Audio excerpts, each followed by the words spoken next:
Okay, I finally read the message that I'm muted. Okay, thanks guys. All I was saying was that, oh, that's so funny. I have a checklist and I check that the mics are turned on before I started.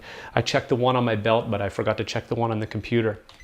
Anyway, I was just saying I was brewing Chou Pu'er, which I guess wouldn't surprise a lot of you if you follow the channel or follow my habits. To have a good night's sleep, I gotta have pretty much Chou Pu'er at this hour of the evening. I'm brewing these coins. I'm just kind of repeating what I was muted for a minute ago, which easily break in half, which you saw but didn't hear. They come in a nice little sleeve of 10. A really great tea. Yes, thank you for the, no, it's not just you, everybody, all the sound comments. I should have noticed when the comments went crazy. I should have double checked my sound. So yay, yay, yay. I see lots of good stuff at the bottom. Okay, that's a good icebreaker for me. I was a little bit nervous. I messed up the sound. Now I can mess up whatever I need to. We're gonna have a good night tonight, guys. All right. Michelle Sheshtak, hey, welcome. Welcome, Cindy, Brandon, Eric, everybody. Cool. And nobody could hear anything. Now everybody can hear everything. That's awesome. So excellent. And I was just saying also, I'm going to be just taking the easy road tonight, brewing in a simple sort of travel mug with a filter built in kind of thing, so I can manage the presentation and all the other technical stuff and not have to worry about brewing tea at the same time. It's just me tonight, so you guys get some time with me with sound. So yay!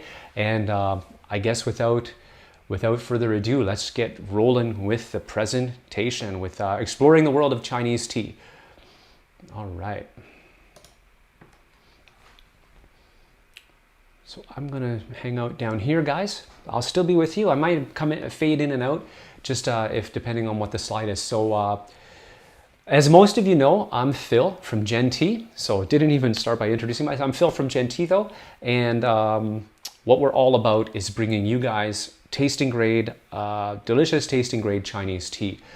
And I've done this talk before. I'm gonna bring it to you guys tonight. I've really missed being able to get out there and do festivals or just to get out and see you guys in person. So I thought this is sort of the 2020 version of the same, to just hang out, have some tea together, have a little talk together. So this talk is for people who are getting into Chinese tea and want to know more about it, or for people who are into Chinese tea. I'm going to cover some things probably from a bit of a different angle. Should still be super interesting for you guys as well. We're going to touch on, in this one presentation, we're going to touch on just about everything, okay? In many cases, we have other videos that go more in depth on this stuff we'll be talking about tonight. And I will either point that out as we go, or I'll have links down in the description. So if there's something that it kind of piqued your interest, you can always check down there later to see if there's more videos on it. Certainly like tea processing and stuff like that. We've got a couple great videos on that. So, so tonight we're going to cover stuff like that, like processing. We're going to touch on history. I don't know about you guys, but as an engineer, I was never a huge fan of history. I've kind of grown to really appreciate it now, but it's just sort of a touch just to give you a feel for sort of the importance of it vis-a-vis Chinese tea. Brewing vessels, tea categories, health, a little bit of everything. Check out on our website, there's blog posts, not just on our channel. Like I mentioned, we have videos on the channel, but we also have blog posts about a lot of these topics that are really interesting and also go a little more in depth. And Cha Ren Magazine, also available through our website, is also a great spot where we go really, really in depth. In that format, it's more like a very detailed, very sort of intimate, and I guess technical in some cases too. So they're all under Tea Learning on our website, so check that out.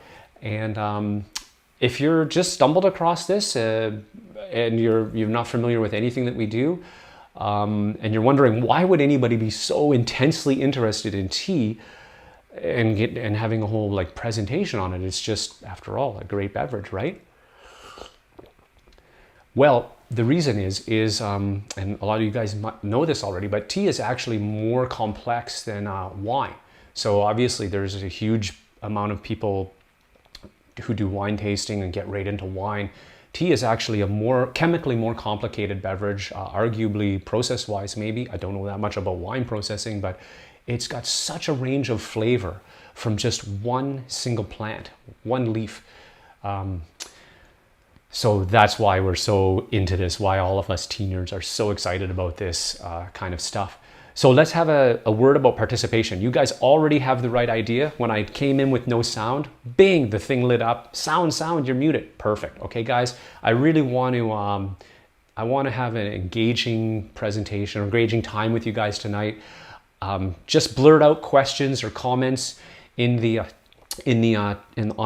chat there, and I can see it, so I'll be keeping my eye on it. I guess a little bit more closely now since since who knows what could go wrong. And you guys are on the ball, keeping me alive. So definitely, any questions, shoot them up. And I'm also going to be asking you guys a few questions. So please, every now and then, when I shoot out the question, just shoot out some answers. Don't leave me with the crickets. It'll just be more fun like that. All right. So yeah, let's do it. So tea is the bomb. A lot of you already know that, right? Fine food is awesome. Fine wine, fine whiskey. These are all great. I love them all. But tea, like I said, one plant, so many flavors, so many sensations that transcend flavor happening in your mouth, nose, and throat. There's nothing like tea. Nothing at all. So what you see here is the tea plant, and I just thought it was nice to start with seeing what the leaf looks like. It's quite different than what we tend to see in our, unless you're like me and you get right into it and you unroll them, a little different than what you usually see in your gaiwan or your teacup. They can be quite small buds, which we don't see here, and they can be quite large, like the lower down on the plant. Your sound is on. It's all good. It's all good now, yeah. So Jen just came in to double check on the sound, so that's great. I guess somebody hit her on Instagram. Excellent. So yeah, so they can be large. They can even be like as big as your hand on some of the different cultivars. And it's interesting, one of the things I learned when I was getting into tea is that this plant is actually an evergreen. So being from up here in Canada, all our evergreens have needles, pine, spruce, fir, those kind of things. So I was a little bit shocked to learn that this leaf is actually an evergreen leaf. We don't have them like that here. And finally, when I talk about tea in this presentation, I'm going to be using the strict definition of tea, which means it is made with this plant, the Camellia sinensis plant. So herbal infusions are awesome, like rooibos, mint, chamomile. I love those as well. But, and honestly, I don't mind. People call that herbal tea. No big deal. But just for clarity in this presentation, if I talk about tea, I mean with this leaf processed in some way. All right, so I promised you guys, maybe slightly threatened you guys with a little history lesson, but I promise it's going to be short. The aim and the purpose of this is just to help it sink in just how ancient of a tradition tea is in China. Even though most Chinese people themselves don't know much about tea in the sense of tasting great tea and how it's processed and all that, but it is woven into their culture. They all drink it, they all know it.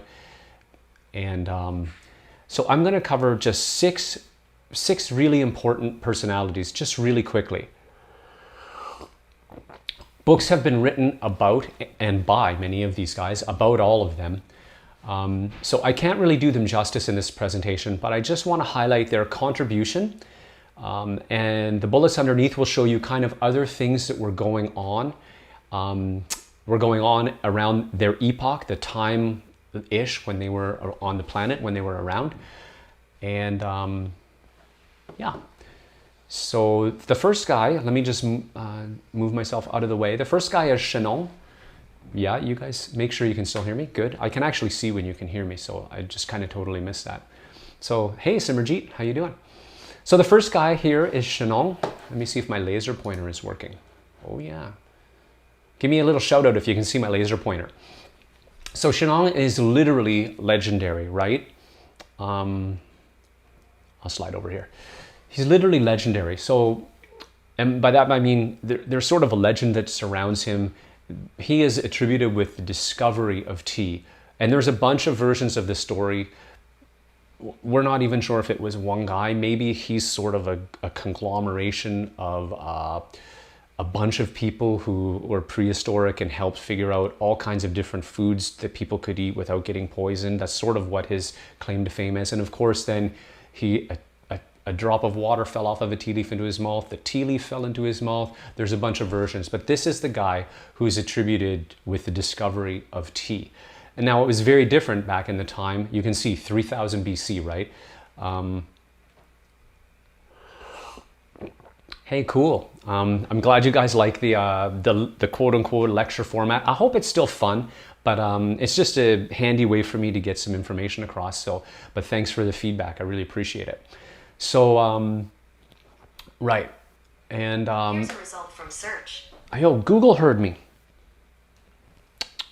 That was pretty funny. So anyway, what I wanted to say was back then in that time, 3000 BC, tea was a totally different thing, right? It was used for cooking, it was used for medicine, maybe also drinking, but it's not at all what we think of when we think of tea nowadays. So next up is Lu Yu. A lot of people who are into tea know Lu Yu, wrote Classic of Tea, Cha Jing.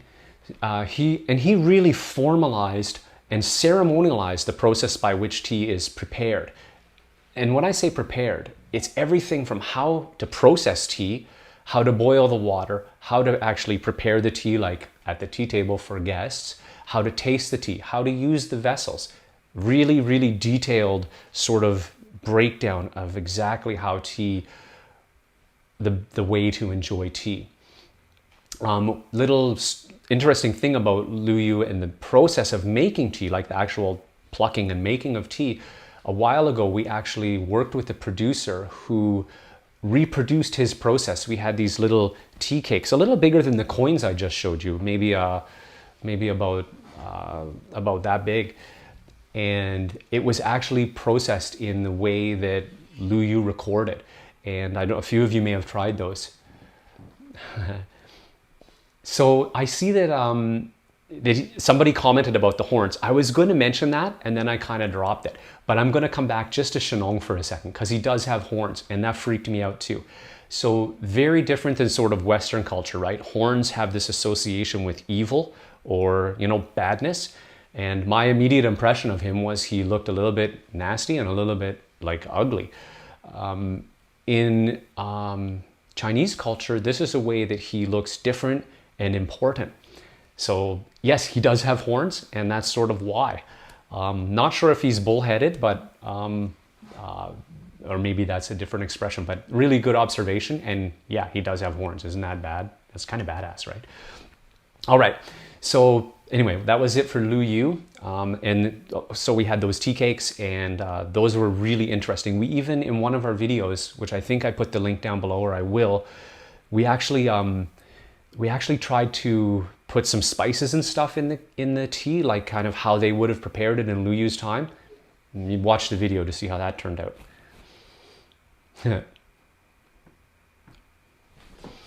Not delicious. So next up is Song Huizong, this guy right here.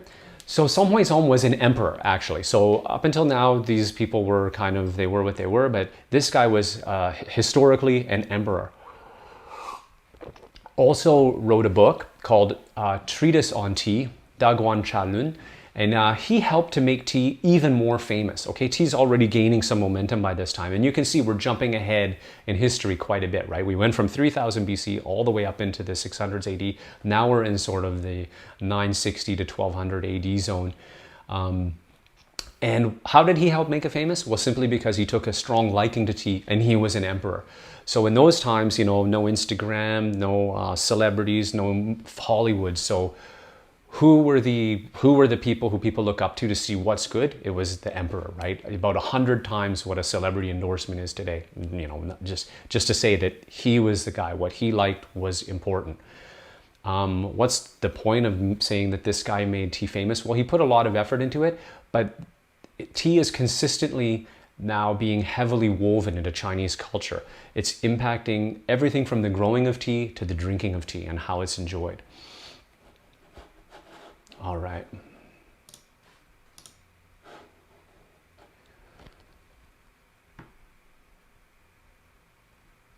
So next up is another emperor, Zhu Yuanzhang.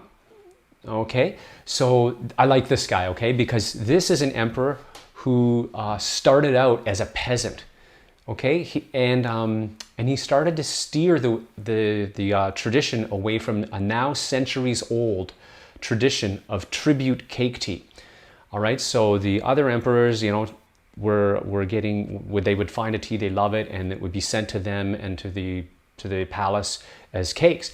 And this guy actually said, in his mind, this was way too decadent, too fancy, and he actually banned it. He banned imperial tribute cake tea. So you might think, well, how can this guy be good for tea? Like, what's his contribution if he's going around banning tea? But actually what happened is this started to open the door to give space for people to do other things with tea. There was all kinds of people producing tea, and suddenly they're not sending it here. They've got to find a way to get people to like it. So it opened the door. It opened a door to have people start and look at other ways to make tea, and kind of started to move towards the 6 categories we know today. It didn't just happen overnight, but this guy kind of nudged things in that direction. Now we shoot way forward into sort of modern history, up into the 1800s, late 1800s, with Wu Junong. So this guy is known as the modern day tea sage, and he is really a hero. You know, obviously quite recent history, so we really deeply understand his contribution to tea. And he actually, without him, we may not be enjoying Chinese tea today. He helped tea survive through some really, really terrible times: World War I, World War II, Cultural Revolution, etc. All of these major world-changing events had a big impact on China as well, obviously, and had a big and mostly negative impact on Chinese tea production. And he helped the production methods and the whole culture of Chinese tea stay alive. And last but certainly not least is Mr. Zheng Qianfu, who only recently, a few years ago, passed away. So if you enjoy oolong or black tea, you got to thank Mr. Zheng Qianfu. Okay, he dedicated his life to education, production, and research. He invented simple machines that producers could either build or easily acquire, cheaply acquire, that allowed them to produce oolong tea affordably and with a pretty consistent quality. And he spread modern techniques around all over China. Really, another one of his claims to fame is he spent time in the academia side of tea, and on the farm, and really worked hard to bridge the gap, to bring both worlds together and get them working together. So a very, very important figure in the world of tea. So you see, from these 6 guys, the tea has always had and is still very, very important in China. But while and for many, it's just a beverage to share with friends, and there's absolutely nothing wrong with that. But there is a whole culture of tasting grade tea that aspires for the perfect cup, where flavor is only one element of the experience. So just a few comments here. I'd heard the first 3 people, but none of the 3 modern are familiar. Yeah, great. Yeah, I'm glad that you've learned something new. That's awesome. Yes, so thank you, Zheng Qianfu, oolong. All right. Ooh, I'm all over the place. All right, so let's move on. We're getting into some. So that was your history lesson, guys. You survived. There's not going to be any exam. Everything is fine. Just give you a view, and I'm glad I could share with at least some of you some new names in Chinese tea history, from ancient to all the way to modern. Just really sort of touching on it. You could go way deeper than that, but moving on, we're going to touch now on brewing vessels. So,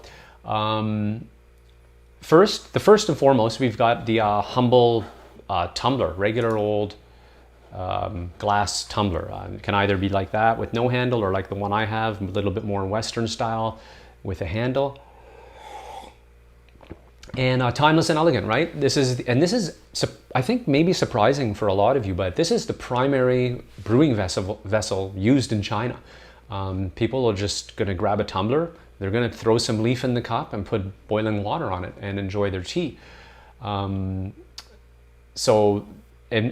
that's why in most of our how to brew videos, we feature how to brew in a tumbler, because it's a really important tool for brewing.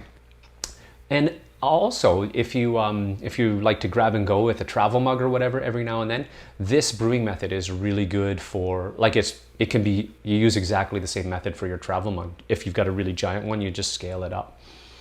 And yeah, so you toss the leaf in, you put the boiling water, you filter with your teeth. A lot of folks call that grandpa style.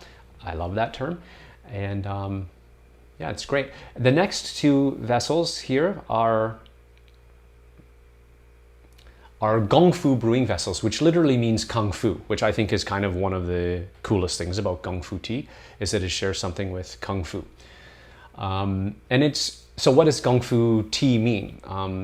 Gongfu simply means mastery. So it's just, and in Gongfu tea, it's just a way of brewing that uses a much higher leaf to water ratio than Western brewing. The hot water is placed in with the leaves for less time, and then each infusion is tasted separately. And you can check out all kinds of videos on our channel, or whenever we do Sunday Tea Book coming up in a couple days, we typically do Gongfu either in a gaiwan or a teapot. So that brings us to the Yixing teapot, next on the list. Oh, there's my pointer. So I brought some to show you too. So they can be different shapes. You see these are slightly different shapes. These things are gorgeous. They're tiny compared to Western teapots. That's why I brought one to actually hold for you, because from the slide you can't really get a scale, and I brought kind of a middle of the road size one. So we have some that are bigger, we have actually some that are smaller, but you can see this is tiny and super, super cute compared to a Western teapot, which can also be cute, but they're just much bigger. Yeah, so you want to be careful with these, not just because they're fragile, but these are super addictive. They're cute. It's a super fun way to brew tea. And as far as I know, there's no support group for once you're hooked. So if you guys hear about a support group for Yixing clay teapot addiction, I need the contact info, because Jen has a serious problem with Yixing teapot addiction. So let me know in the chat, please. So and then finally on the slide, we've got the gaiwan. I brought one, but it's basically just like a little teacup. It's about the same size as a Western teacup, but with a lid instead of a handle. And this is mostly used for Gongfu brewing, but also used for drinking, which we have in one of our videos, how to drink from a gaiwan, that was totally a shock to me when I arrive at Mr. Su's house, who makes Bitan Piao Su, and Su Gong Cha. He makes Su Gong Cha, same tea, different his is named after him. And and all I had was a gaiwan. I had to drink from it. Anyway, check the video. I'll go way over time if I tell every single story I have.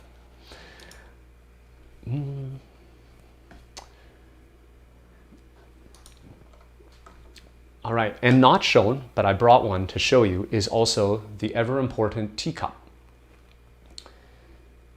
So this tasting cup allows you to enjoy, so you might ask, why are they so small, right? I get that a lot, especially for people that are new to tea. Why is the teacup so darn small?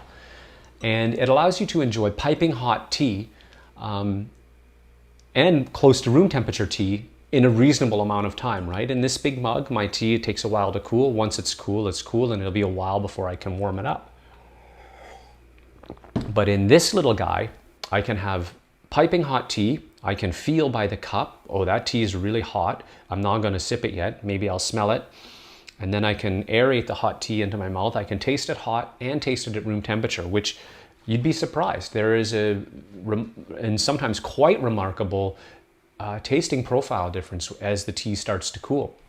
So, and it also facilitates tasting each infusion from the gaiwan or the teapot separately. So that is a quick look at brewing vessels. So now let's dive into the tea itself. All right. So you've probably all heard of black tea, and maybe most of you have heard of green tea and maybe oolong tea, but what is it that makes one tea category different from another?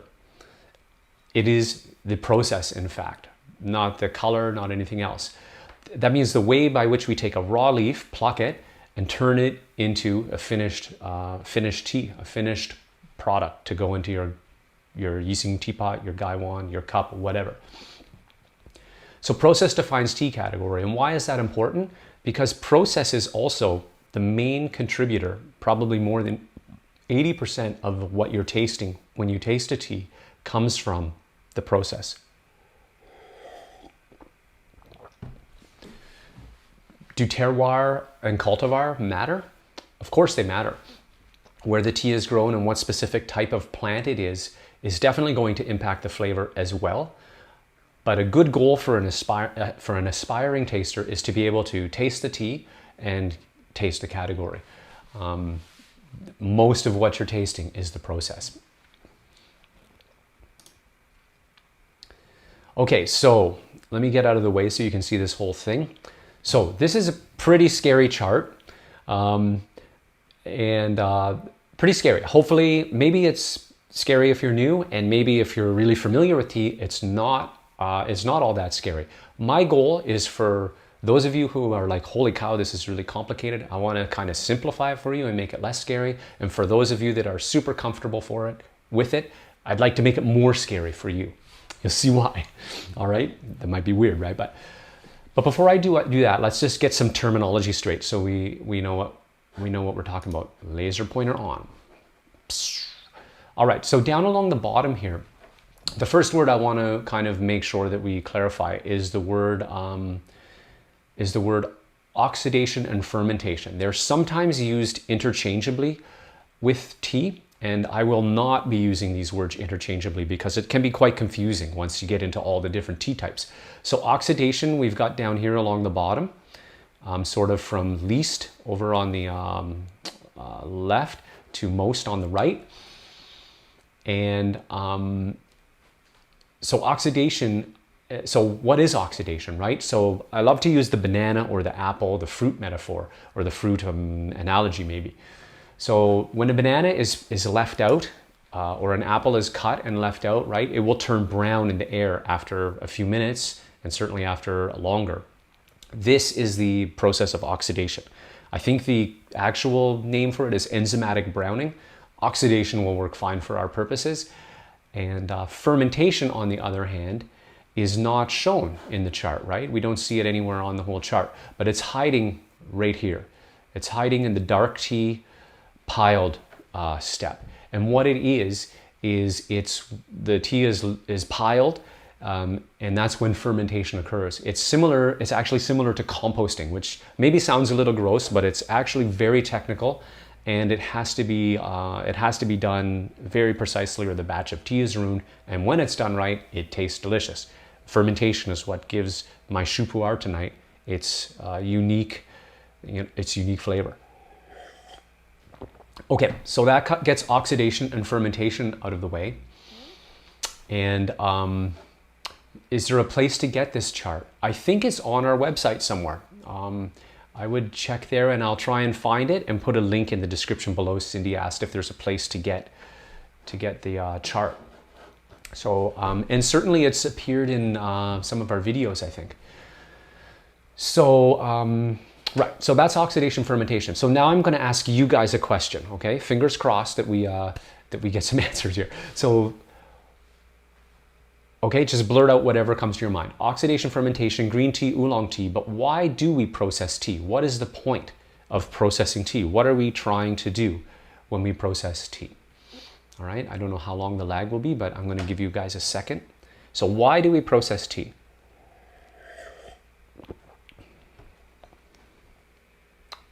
All right.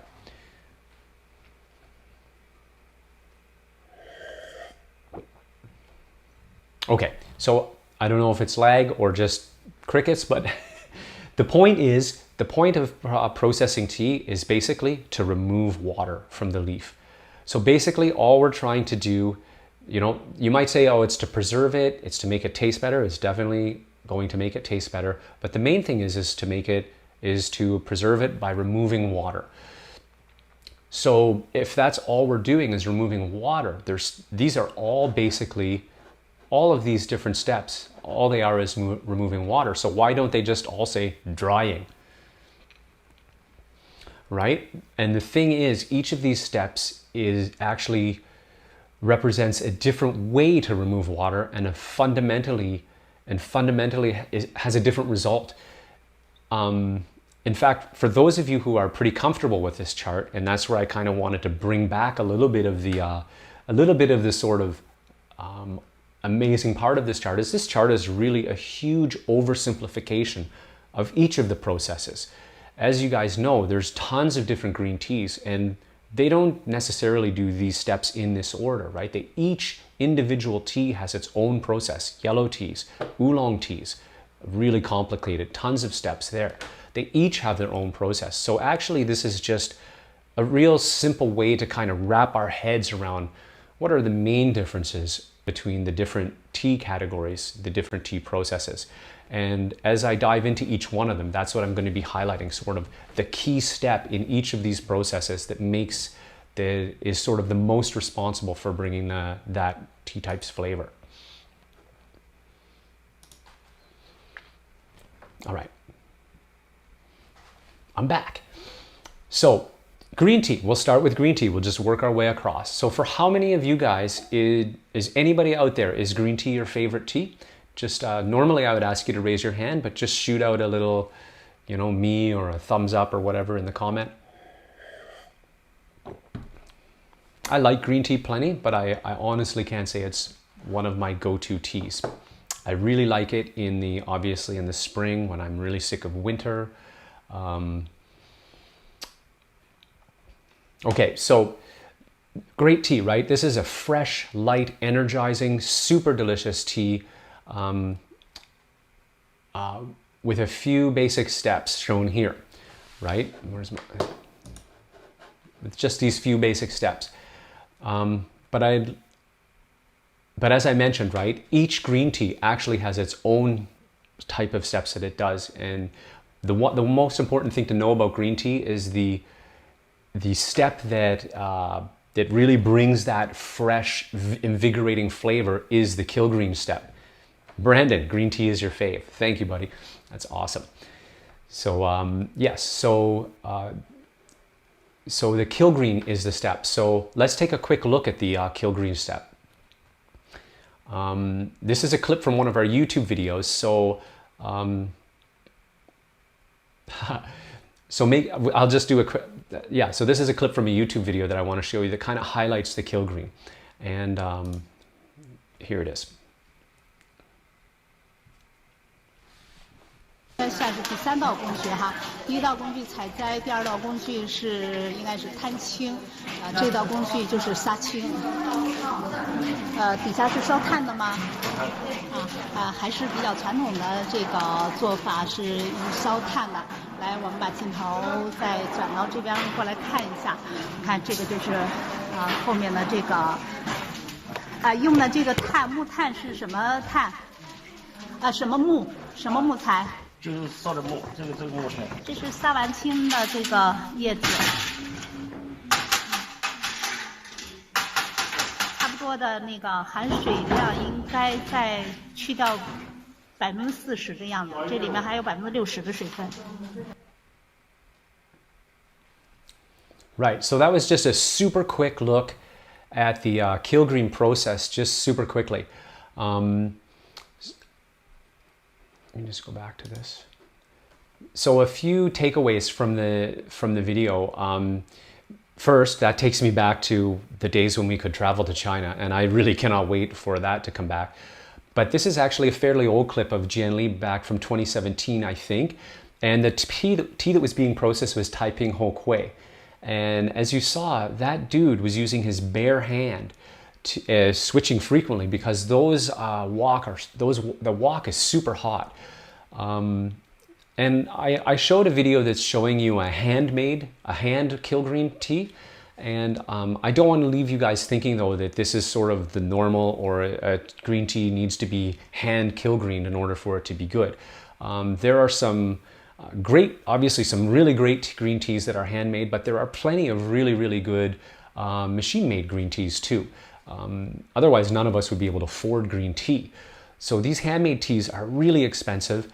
And if you find yourself purchasing a high-end handmade green tea for a super bargain basement price, you should be pretty skeptical. What we always say is just buy the tea based on the flavor and its value, and forget about any sort of fancy marketing around that kind of jazz.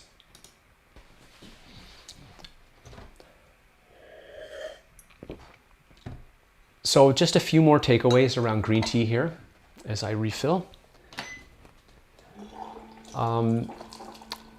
So locations it comes from, as the most common tea in China, it literally comes from all over China. Just about every tea growing region has has a local green tea. A few famous ones would be Lomjin, which is shown up here. Lomjin, Huangsha Maofang, down in the middle here. And we just talked about these two actually on last episode of a couple episodes ago of Sunday Tea Book. Guji Sun is another very famous one, and Anji Bai Cha. And those are both coming up. We're in the green tea part of Sunday Tea Book, so be sure to check that out too. The naming of green tea primarily is by the region that it's from. And in terms of health benefits and risks, we're not really like big into sort of the trendy health marketing stuff vis-a-vis tea. It can be high in antioxidants, it's true. But for green tea and its particular health benefits, I will also warn you that although it's high in antioxidants, if you go crazy drinking tons and tons of it, it can be pretty hard on the tummy. So you kind of want to make sure you balance things out. I'm going to mention a couple notes about transparency too. And just because the Anji Bai Cha reminds me of that. Back in 2014, when we were buying spring tea, Anji Bai Cha market was on fire. It was super, super expensive to get a kind of okay Anji Bai Cha. But so we bought a Chungsing Bai Cha, which is a neighboring mountain. The tea process ends up that the tea looks pretty much identical. And my point here is that we see teas like Chungsing Bai Cha all the time being sold as under their more famous counterpart names, similar with Lomjin. You'll see that this year we actually have a Mingqian not Lomjin, and that's kind of a similar story. The producer of that tea is from Guizhou. So he was previously selling his Lomjin to producers in Hangzhou, so that it could be sold as Lomjin. So if you're sourcing teas and you're getting them from the right region, it even doesn't guarantee that you're getting them from that region. But this guy decided, you know what, my tea is pretty decent. I'm just going to go out there. It's got a great chestnut aroma, thick taste, and he makes a really great Lomjin style tea. And he decided just to be more transparent and to just and we pick that up and we sell it as not Lomjin, kind of to be full disclosure. And if you check the notes, we mentioned that it's from Guizhou. And the great thing about working with Jen and her mom is that they have the ability to look at the leaf and of course taste the tea, and they know if it's the real deal, regardless of what they've been told by the producers. So transparency is a huge thing for us. Our whole mission is to bring you authentic tasting grade Chinese tea, and that doesn't mean it has to be expensive, as in the case of the not Lomjin and many others. But we're always going to be straight with you about where the tea comes from. And we want to make sure its tasting profile is on point. So any of our teas, you can sip them and take them as an educational experience. So let me just check the questions here. Simmerjeet says, how long do green teas keep? That's a great question. We typically say store them in a cool location, maybe in your fridge, depending how much you have, and should last you for a couple years. A good green tea should last, you want to drink them up. It's not like an oolong or a black tea where there's no hurry at all. You can store those. A good oolong, you can age it. A good, obviously, pu'er. So drink them up in a couple years. Great questions. Thanks, Simmerjeet.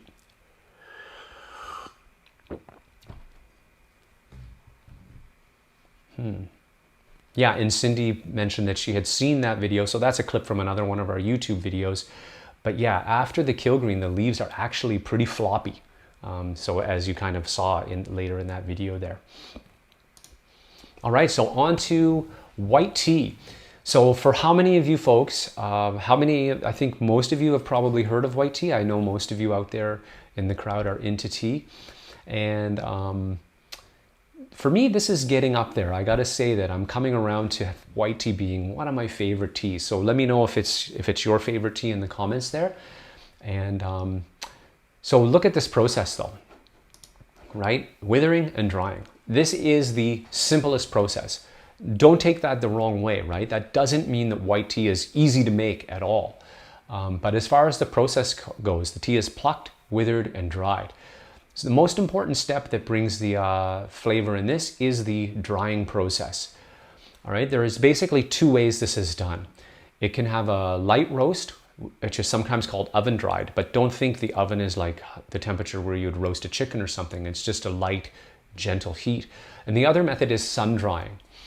The main difference is the way the aroma is going to present. An oven roasted tea is going to have plenty of floaty aroma and fragrance, and it'll be pretty easy to pick up. Whereas the sun dried is going to be more reserved in terms of aroma, but it's going to have a really rich mouthfeel. In general, sun dried are considered the better teas. Dee's Versified. White tea is one of your faves too. Awesome. And Simmerjeet likes it in the summertime. Excellent. Thanks, guys.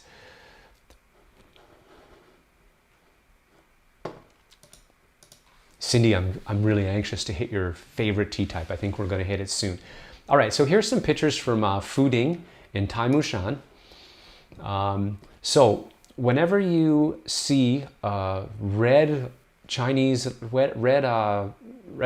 characters carved into a rock, have a good look around because there's probably a famous tea plant somewhere. Here we see the mother plant of, in this shot here, you see the mother tree of white tea. The next picture gives you an idea of the leaf size, the size of the bud, you can see right here, and the leaf. So you see this cultivar that white tea is made with has pretty big leaves. And last but not, and here's some tea just in its drying phase, in the drying phase. And last but not least is lovely Shitai. This is the monk who, along with her protege Shifu, makes most of our white tea.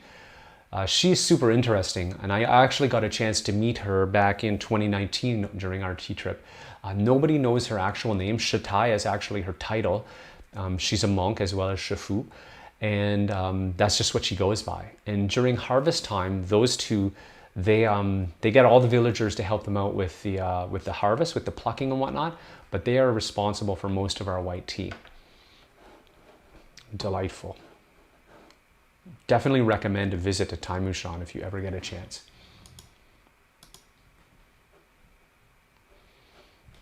All right, so in terms of locations where white tea is made, Fuding is the original place where it comes from, but you can find white teas made in a variety of other places. Remember, white tea has nothing to do with the color, okay, of the leaf or the liquor, which tends to be fairly clear. It is the process. I say this because some people assume or are led to believe that it's called white tea because of because sometimes it appears white, especially Bai Hao Yin Zhen. Bai Hao Yin Zhen actually shouldn't be so white. It should be covered in fuzz. But the bud should actually have quite a decent greenish hue, and you want to watch out. Brown or black tips on those buds are not desired. And in terms of the famous ones, I would have to say Bai Hao Yin Zhen is the most famous. Bai Mudan is, I would say, somewhat well known. But in the end, there's only 3 types of white tea: Bai Hao Yin Zhen, Bai Mudan, and Shou Mei. And these are actually a way to describe the the contents of the tea, the plucking standard of the tea. Bai Hao Yin Zhen, shown up here, is entirely made from buds. Bai Mudan is one bud and one or two leaves, and Shou Mei is not shown, is entirely leaf. The tea names loosely, very loosely imply the grade. So Bai Hao Yin Zhen is kind of at the top of that spectrum with Shou Mei at the bottom, but there's a ton of overlap, okay? A super top grade Shou Mei or a top grade Bai Mudan is definitely going to have a better, is going to be better than a mediocre or a poorly made Bai Hao Yin Zhen. White tea is a great tea for aging as well. It will gradually darken and turn brown, and the flavor will go from that sort of crisp floral. Bai Mudan tends to have a bit of an element of a fruitiness. It'll go from that to more of a datey, like a dried date, sometimes a little bit earthy, a richer, soothing feel when they age. The Chinese actually have a saying, first year tea, third year medicine, seventh year treasure. And as for health benefits, this tea is really good. We kind of look at these from more of a traditional Chinese medicine perspective. So it's not like all teas are good for antioxidants and cancer, then that's the end of the story. No, it's more particular, and how good they are is not miraculous or anything. This tea is really good for soothing upper respiratory discomfort. If I'm at a tea festival and talking a lot with people all day long, I'll very likely have a white tea going on the side just to keep me kind of lubricated and keep my voice in good shape. So, and also be aware that white tea, like all other teas, has caffeine, okay? There was a myth around for a little while that white tea had zero caffeine. That is definitely not true. It's 100% wrong. Check out that process. All we do is pluck, wither, and dry. Where did the caffeine go? No, it's all in there. Let's see. White tea is a fave of mine. Yeah, I enjoy Bai Hao Yin Zhen mostly in the summers. Yeah, I kind of like Bai Hao Yin Zhen year round. And Cindy says, where does Ya Bao fit in? It depends. I don't know off the top of my head, Cindy. It really depends on the plucking standard. So you can actually, if you have that tea, you can brew it, dig around in your gaiwan, pull out a couple samples and see what you see. If you don't see buds, Shou Mei. If you see buds and leaf, it's a Bai Mudan. And if you see only buds, it's a Bai Hao Yin Zhen style tea. If it's a white tea. I've never heard of Ya Bao. And my boss ain't here to straighten me out. All right, yellow tea. So what is this odd devil? You guys, again, the guys who are here with me, you guys have probably all heard of yellow tea, but for many people, this is a really strange tea category. They've never heard of yellow tea. For me, this is,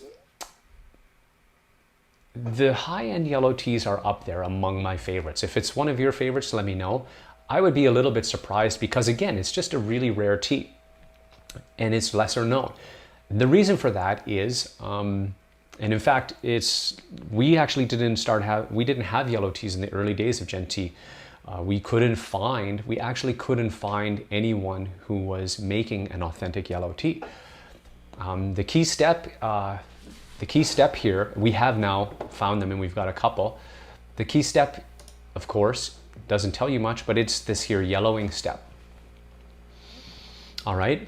So what this is it's just a slight oxidation. You'll notice that the other steps, airing, kilgreen, shaping, and drying, are very similar to green tea. There's just this yellowing step inserted in here.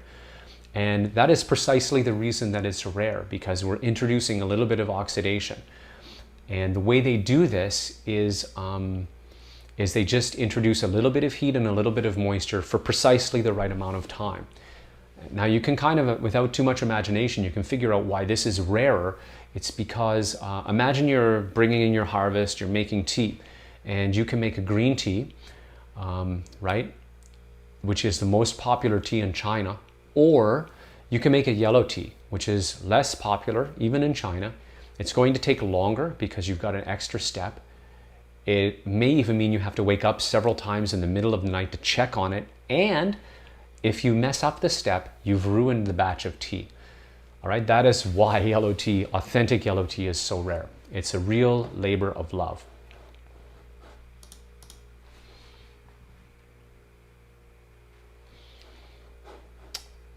So,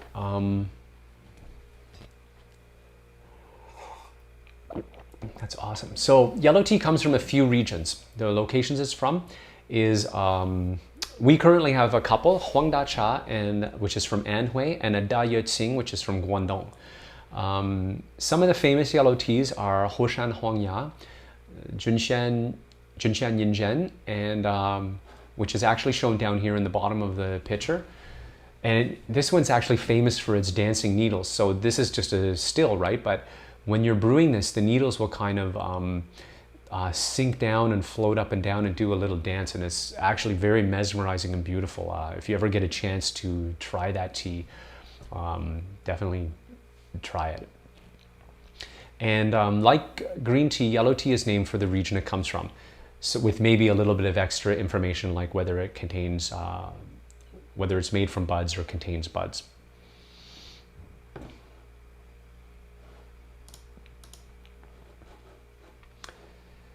Okay, so here's one that I've been waiting for. How many of you have oolong, consider oolong your favorite tea? I'm kind of waiting to see if Cindy answers. I think this might be the one, not sure. I raised my hand on this one. I'm not supposed to have favorites, but this is an awesome tea category. And one of the reasons it is so awesome is because of the oxidation spectrum that it covers. From we looked, if you remember back to that chart, we had from not oxidized on the green tea side to fully oxidized on the black tea / dark tea side. And this category sits right in the middle. So as a partially oxidized tea, that means that we have a huge spectrum that we can cover, from just, you know, teasing the oxidation to getting in pretty heavy into the oxidation. And consequently, that means we get an amazing range of flavor spectrum from this tea. All right. Oh, wow. Lots of people here. So Diversified, it's one of her faves. Oh, Cindy has tried yellow tea a couple of times. Have the yellow tea that's being produced in? No, I haven't tried the Mississippi one, Cindy. I didn't notice it. Yeah, that's interesting. Simmerjeet really likes oolongs. Diversified loves Dong Ding, I guess. Ding Dong, Dong Dong. I've seen a t-shirt, an awesome t-shirt called Dong Ding, the Witch is Dead. I think one of my friends has that. It made me laugh so hard. Pretty high on Brandon's list. And ding, yes. Awesome. So, so the key step in this process, though, I didn't really point it out. It's the, let me go back. It's the shaking right here. Oh, let me get my laser. Right there. And so I'm actually going to show you a real buff dude here. So the shaking process, this is the delicate process of agitating and slightly bruising the leaf to encourage oxidation. Okay, this is so tricky. So let's go back to the banana. If you remember, I was talking about the banana a while ago. It'll turn brown if you leave it out. Well, imagine you bounce the banana up and down for a little while, pretty carefully, so you don't totally trash it. And that would make it turn brown faster, right? So that's exactly what this guy is doing. He's bouncing the tea leaves up and down, and I say it really cute like that, but he's actually turning them all over. It's actually a rotating motion, and he can actually turn them all over each time he rotates them to make sure that they're actually bruising evenly. It's actually unbelievable. So first, that thing is big, as you can see. This guy's not a small dude. Second, it's heavy. So this guy is totally amazing. So the picture below here, I'll just slide out of the way, shows whoops, Daisy. Sorry about that, guys. Shows Jian Li and Jen with Mr. Zheng Tianfu. And in the middle, I mentioned before, right? If you love black tea or oolong tea, this is the guy to thank. He literally dedicated his whole life to making black tea and oolong tea better, working in the academic environment, also on farms with producers. I talked about him in the history section, but it's impossible to overstate how awesome he was for tea. So cheers to Mr. Zheng Tianfu. So the rest of the pictures show the other steps in the process. Up here in the center, we have just after the kill green. Then the tea heads into the rolling machine here. And then the pictures below show the rolled tea being mixed. So they have to pull it out of this sort of bag that it's in and kind of rotate it up so it gets evenly rolled. If you've noticed, oolong teas tend to be a little bit, or sometimes a lot more expensive than their counterparts. Then you can attribute it to this, the length of the process and the number of skillful steps that are involved. Okay, more steps means more time, tons of machines are used. There's absolutely no shame in it. Again, we see a guy hand shaking a tea here. This is going to be a super expensive tea. Okay, most oolongs, the vast majority of oolongs are machine made, and thank heavens for that, or again, we wouldn't be able to enjoy them as much as frequently as we do. Okay. So again, there's no reason to hate machine-made tea. It's really about how well it's made, and all of those machines are being monitored by well, when the tea is well made, it's a skillful producer who knows when to put it in the machine, when to take it out, how to make sure that it's evenly rolled, it's a game of timing.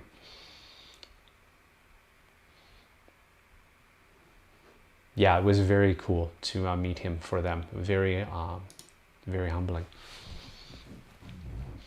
All right, so here we see pictured a few of the the forms that oolong can take. So head on over to our website. You can check out, we have a big oolong section, so you can see all kinds of different oolongs there as well. But you can see that it has a lot of different forms, right? You've got rolled, like this bald Te Guan Yin here in the upper left. We've got a straight leaf, like this guy here. We've got a pressed cake of Zhengping Shui Xian, so that's about a 1.5 inch or maybe 2 or 3 centimeter square little cake of tea.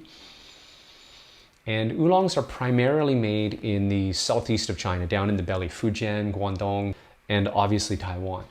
And lots of famous oolongs, but the really well-known ones are Te Guan Yin, Da Hong Pao, Baozhong, and Dongding. But the list goes on. It's a pretty deep tea category. Unlike green and yellow teas, oolong teas are typically named for their cultivar rather than where they're from. Te Guan Yin, a cultivar. Shui Xian, a cultivar. Bayad Xilan, those are specific types of the Camellia sinensis plant.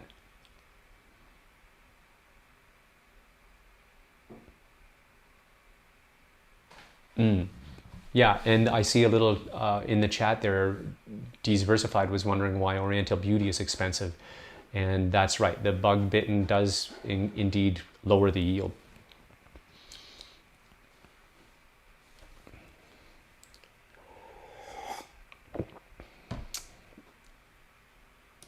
All right, moving along, black tea.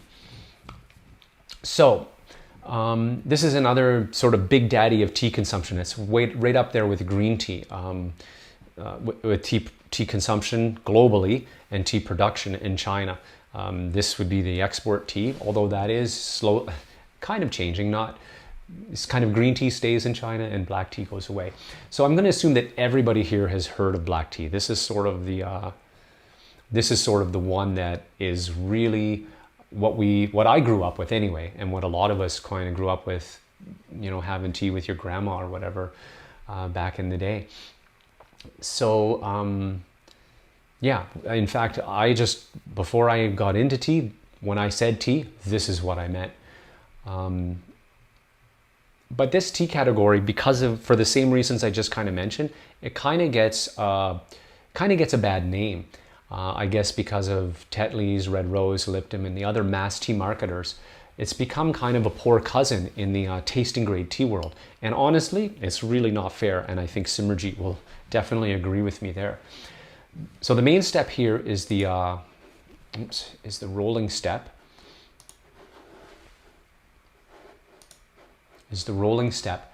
And that's the step where we crush the leaf. So we literally roll the leaf around so that it gets crushed and the juices are released so they can fully oxidize. And what do we mean by fully oxidize? It's back to the banana, right? So it's actually not fully. If we let the tea fully oxidize, we would just have, like if we let the banana fully oxidize, we just have a puddle of like banana goo. It would be gross. And it's similar with tea. Fully oxidized just means it gets to the state where we don't want it to go any further. It's not going to be any good at all. So, and that's where the skill enters big time. It's just, like I say it just like that, but how do you know when it's time, it's done? How do you know if you don't stop too early and it's an oolong, right? It's skill. It's amazing skill and all the senses are involved. Yeah, black tea is a favorite of Brandon's. And that's Simmerjeet's favorite. I thought so. Post-traumatic teabag disorder. Cindy suffers from PTTD. So I'm just learning to appreciate some of the black teas that don't have that. That's an awesome little, yes, post that. So I think I'm going to use that, if you don't mind, Cindy, in the future to explain the whole black tea stigma. PTTD. That is rich. I love that. 1 cup of your expertly made Jinjin-mei or Yin-Hom No. 9 and everyone would be smitten. Great one. Yeah, thanks Simmerjeet for that. Also the, I want to just chit-chat with you guys, but also the lapsang. We meet so many people who, I think I'm going to talk about that in a minute. So I'm going to hold on. I'm going to hold that thought, but yes. All right, so the main step is the, right, we crush it, but oxidize. Okay. I was finished. Okay, so here we go. So the picture in the bottom center here shows Jen working with Mr. Young, who's actually our Te Guan Yin producer, but he makes a killer black tea, Guan Yin Hom, made from Te Guan Yin cultivar. So she's doing the rolling step by hand here again as sort of an exercise, and she had a certain amount of tea. It was too much to kind of work with, so she broke it into 3 mini piles so she could roll them individually. But the problem was, when she would roll one of her small piles, the other piles were oxidizing. So when she finished, the leaves weren't evenly oxidized, and it did affect the flavor of that mini little batch that she made. So again, this illustrates sort of how delicate and technical this process is. And it's rarely, if not never, done by hand. But even when it's done by machine, the producer has to have the timing really careful and make sure that they're rolled and rotated and they're even. The timing involved is just incredible. Here on the left and the right, we have examples of good quality black teas. Notice that the leaf is whole, even though it has undergone this fairly brutal rolling process. It's not like crushed hair curl, PTTD, post-traumatic tea bag, like that we've seen from tea bags or mass-produced teas. And the building on top is the home of Lapsang Souchong, the original black tea smoked over pine. The building is really old, and it is literally, like, look, you see how dark black it is? That's literally from the smoking, the tea smoking that has gone on for centuries. So, and I was getting into this, I was trying to jump the gun, but again, this is a tea that has a lot of sort of stigma, a little bit of a bad reputation, maybe a lot. A lot of people, a lot of low-end lapsangs, they have that real blast of almost artificial smokiness. But a good lapsang should have smokiness that complements the sweetness of the tea. And I was going to say, when Simmerjeet was talking about the Jinjin-mei or the Yin-Hom No. 9, a lot of people, if we're brewing lapsang at a tea festival or whatever, and we ask them if they want to try it, they recognize the name and they're like, oh, I don't like Lapsang Souchong. And then we kind of try to entice them to try it and in many cases, it's changed their mind. They're like, this is lapsang? It's still smoky, but it's not a punch in the face, right? It's really balanced. It's really, really expertly made. In fact, the producer of our Lapsang Souchong, inventor of Jinjinmei, the Jinjinmei that Simranjeet was commenting about, and his family his ancestors are the ones who invented black tea, aka Lapsang Souchong. And yes, Cindy, try some Yinghong number 9. It's really, really delicious.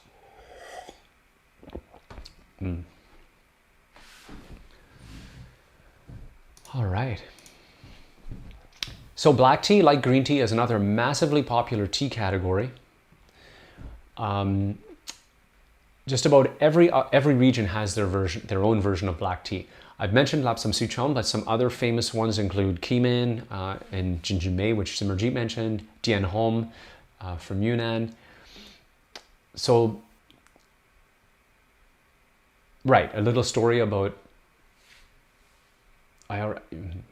So black tea is traditionally named by location, similar to green tea, right? So Ximin or Keemin, Dianhom, which is Dian from Yunnan.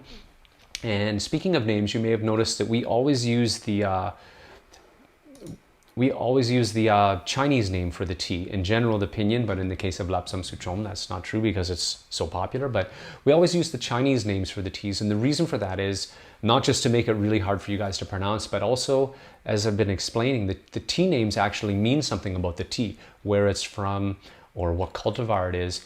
And we really feel that if we translate it, it's going to lose that information. So we choose to stick with the harder to pronounce and have the accurate information rather than have an interesting, cute name. Not that there's anything wrong with cute names. Michelle Sheshtak just tried Lapsang for the first time. Delicious. Thanks. I'm glad you liked it. Really glad you liked it. All right, so on to dark tea. So we're all the way now. We've started at the least oxidized with green tea, and now we've made our way all the way over to the other end to the fully oxidized black tea and now dark tea. So has everybody tried dark tea here? Let me know if you, pretty tea lover crowd here. So let me know if you have never tried dark tea, or if you have, let me know what you've tried. And if it's your favorite. So you may know this as post-fermented tea. Yeah, I have a couple favorites, obviously, Shu Pu'er in this category. So the main step in this one, as I kind of alluded to in the initial process talk, is piling. So this is effectively a super technical type of composting that gives this tea its very unique flavor profile. In the case of Shu Pu'er, think leather, wetwood, moss, mushroom. But in the entire family of dark teas, some of them have a pretty short piling process. So they're going to be more in the hay, mushroom, a bit more more refreshing, sometimes watermelon rind. So I really encourage people, if you haven't tried dark tea, this is a category you can really dive into. Of course, Pu'er has earned some fame recently. It's pretty popular. But there's tons of other great dark teas out there. Qianliang Cha, Tianjian, Liu Bao Cha. I really encourage you to explore this category. It's a really fun one. And yeah, and Simranjeet likes Shen Pu'er. That's another great type of tea.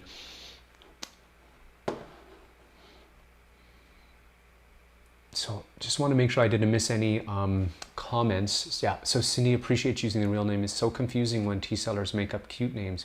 You don't know what it really is. Right. That's sort of exactly our point. Awesome. So here are some pictures from our tea trip in 2016. So these show some Pu'er gardens. Yeah, and if you've checked out our vlog, we have some even more recent trips to Pu'er gardens there. That's kind of why I included the 2016 pictures here. They're not as easy to find on our YouTube channel. So if you look closely, actually, this is pretty cool. I'm going to move so to give you guys the best chance to see. But if you look closely, right, there's actually a dude up in this tree. There's a guy plucking tea in that tree. So why that's interesting is, unlike most other cultivars, this cultivar grows into pretty big full trees. So the The piling process is what gives dark tea its unique flavor, but the other thing for pu'er is these trees. Pu'er trees, the tree brings something really unique to the flavor of pu'er. In the upper right here, you can see this is a very ancient tree. It's actually got this little fence around it to kind of protect it because it's so old it's become quite a tourist attraction. Old trees in the pu'er domain again are real treasures. They make very exquisite tea.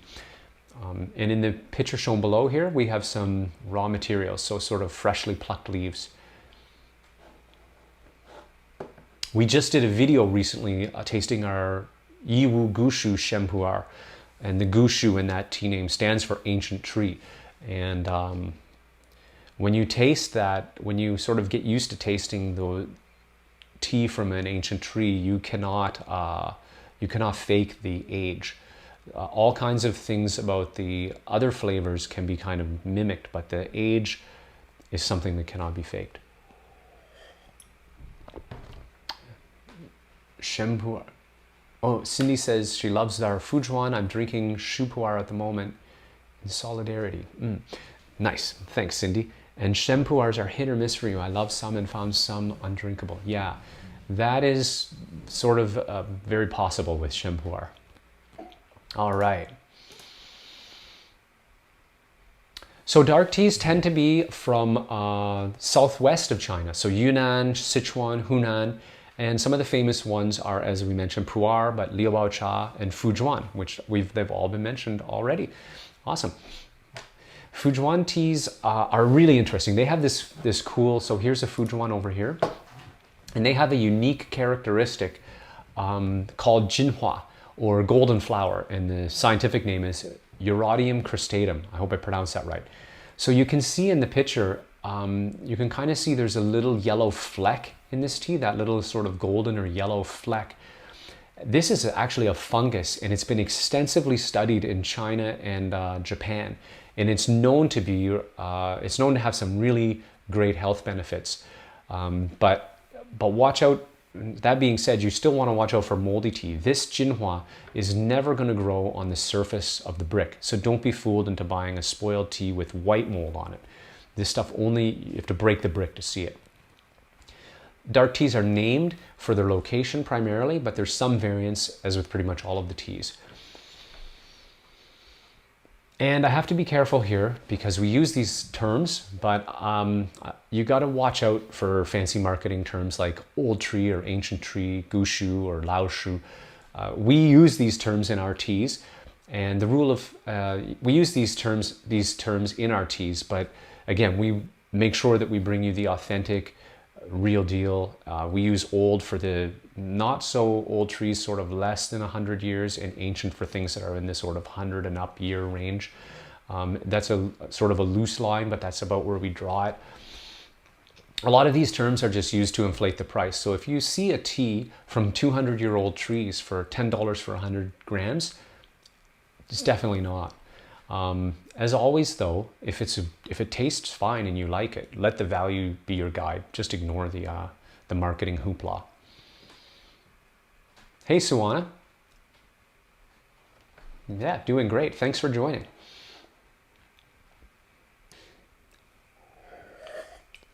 Cindy had a cool experience with Liubao tea. I told someone that drinking one made me feel like I was with my dad, gone 20 years, in his cranberry warehouse.